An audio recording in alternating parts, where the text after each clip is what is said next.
I want to first of all also recognize it's pretty cool not knowing that on this particular day that of the 6 of us in my family, of course my father is passed, but 4 of us are here out of the remaining 5 of the family. The only one that's not here is my little sister Kristen. And I want to recognize my mother Marilyn, my oldest sister Lenore Mahara from Texas, and my sister Leah from the Phoenix area. And they're here in Rapid to help Marilyn make the next transition in her living situation, which is West Hills. And they've been here all week working. My dad was born December 25th, 1928. He was a Christmas baby. He shared his birth with Christ. And I know that that was a big influence on him. A lot of people always ask my dad, didn't you feel cheated about your birthday? And of course, he never did. He thought it was absolutely wonderful. And his family growing up always recognized not only Christmas, but him as a Christmas baby and celebrated a birthday. So it was a pretty wonderful thing. And I know that that had an impact on how he looked at life and who he was. His parents were Ann and Harry Jones, and Harry and Ann had 4 children. There were 2 girls and 2 boys. My dad was the 3rd in the line of children. He was born in the community of St. Boniface, Manitoba, which is a suburb of Winnipeg, metropolitan Winnipeg. And it's right on the banks of the Red River.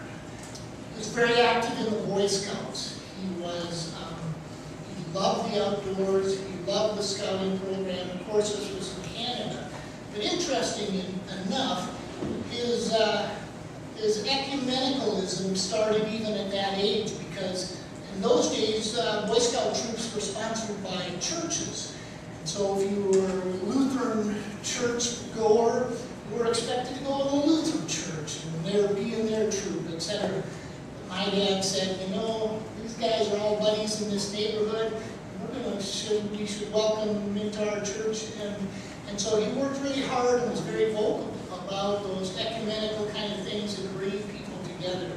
And that was something that was a big thing for him right from the early days on. His mother was a major guiding force in his life. She was the one who was very much tied to the Anglican Church. And she was always regular in worship and always involved in all the activities of the church. But he always instilled in us from the same era the importance of appreciating what you have. And one of the sayings that he loved to say was, if I had some ham, I'd have ham and eggs. If I had some eggs. That let you kind of get a sense of, you know, be thankful for what you have, but it doesn't have to be that particular thing. My dad's grandfather, his mother's father, was also an Anglican priest, and he came to that vocation later in life. He made his living early on in agriculture. And I've got a picture I'm going to pass around here to you now that's kind of the southern family homestead in southern Manitoba, and you can take a little look at that. But that was another big influence on my dad, his grandfather in that ministry. Second World War came along, and Canada came into the Second World War about 3 years earlier than the United States. And so Canada was in and had a lot of loss of life and a lot of terrible things going on. And of course my dad was subjected to all the pressures of a country fighting a war. And early on with his scouting background and things, they started taking young men and trying to train them for the need if the war continued on. And he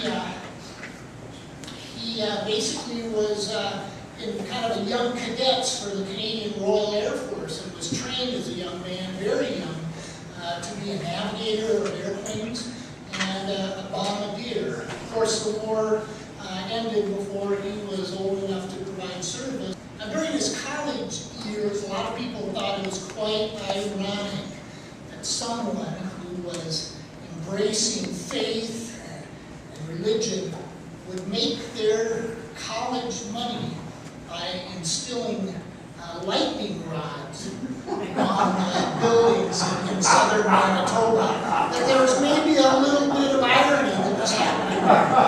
But he would put lightning rods on barns and all sorts of grain elevators so that the huge prairie storms would not burn these buildings down. And he made quite a bit of money for that, and I think possibly that might have been his highest income in his life. I'm not quite sure, but he was always thankful for those opportunities. And as children, we traveled with him across southern Manitoba. He would always point out, you know, in such and such a year, I put lightning rods on that, and so just fell off, and on. But it was always fun to see the buildings and structures that he had put these lightning rods on. So he got married to Marilyn on August 25th, 1951. Earlier in that year, on May the 20th, he was ordained to be a deacon. And a year later, 1952, June the 8th, he was ordained as a priest in the Anglican Church in the Diocese of Brandon. Now, shortly after their marriage, they got all their possessions on a train, and they headed up to northern Canada.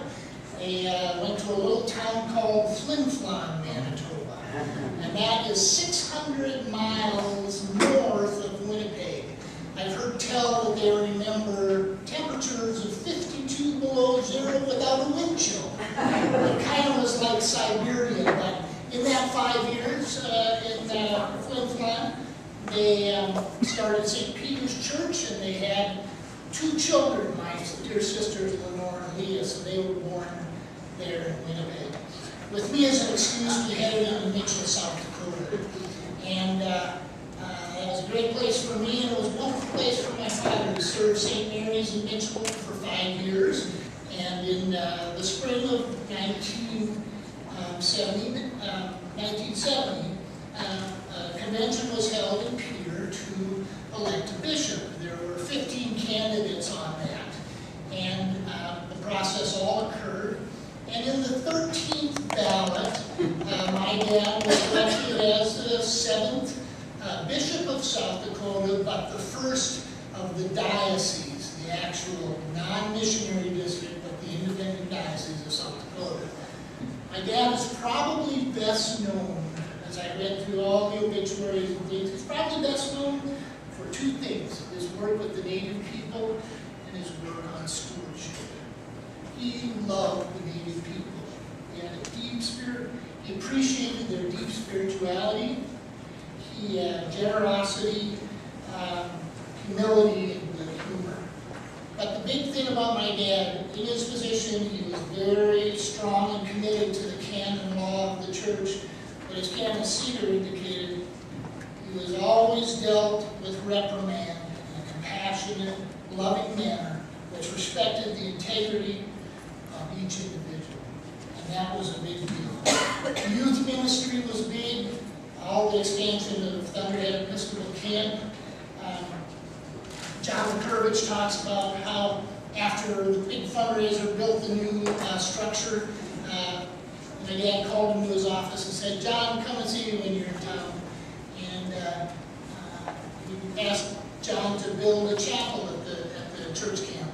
And John, of course, said, the whole church camp, or the whole chapel, and of course he did that. During the flood, 1972, the church had a huge response. The flood occurred on Friday, and the very next day, the presiding bishop of the National Church was here with a check for over $50,000 to immediately meet the needs of this community. And during that time, he had a very big impact in the healing, as Tim's grandpa did, in dealing with all the sorrow and brokenness that came out of that flood. The Niobrara Cross was during his time as bishop. The Niobrara Cross came from something that was given only to the Native people during the time of baptism and confirmation, and the Niobrara Deanery elected to give that to everybody that was confirmed, and that was a big thing.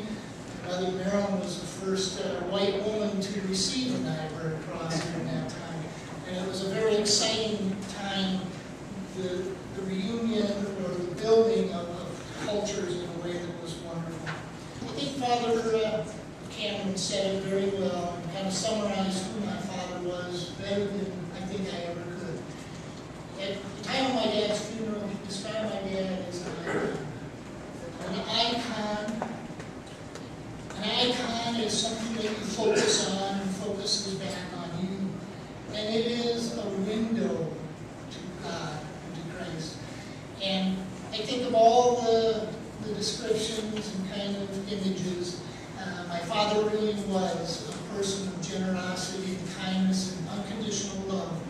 And his gifts were very, very unique, but he had a way of drawing people into the spirituality of the greater being.